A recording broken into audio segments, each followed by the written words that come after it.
Hello guys, ఈరోజు అయితే క్యాలీఫ్లవర్ని కొత్తగా ట్రై చేశాను. ఫస్ట్ అయితే మనం క్యాలీఫ్లవర్ని క్లీన్ చేసుకోవాలి పసుపు అలాగే సాల్ట్తో.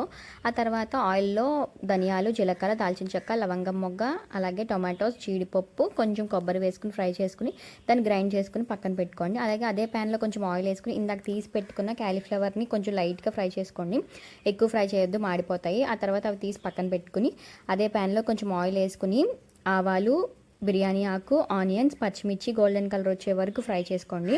ఫ్రై అయిన తర్వాత కొంచెం లైట్గా అల్లం పేస్ట్ వేసుకుని అది కూడా పచ్చివాసన పోయే వరకు ఫ్రై చేసుకోండి. ఆ తర్వాత మనం తీసి పెట్టుకున్న పేస్ట్ ఉంది కదా, పేస్ట్ వేసేసుకుని పసుపు, ఉప్పు, కారం వేసుకుని బాగా మిక్స్ చేసుకొని బాగా ఫ్రై అవ్వాలి. ఆయిల్ సపరేట్ అయ్యేదాకా ఫ్రై చేయండి ఇక్కడ.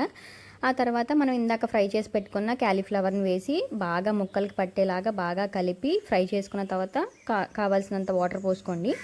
లాస్ట్లో కొత్తిమీర అండ్ అలాగే గరం మసాలా వేసుకోండి. అంతే, అయిపోయింది, సింపుల్. నచ్చితే లైక్ చేయండి. Bye bye.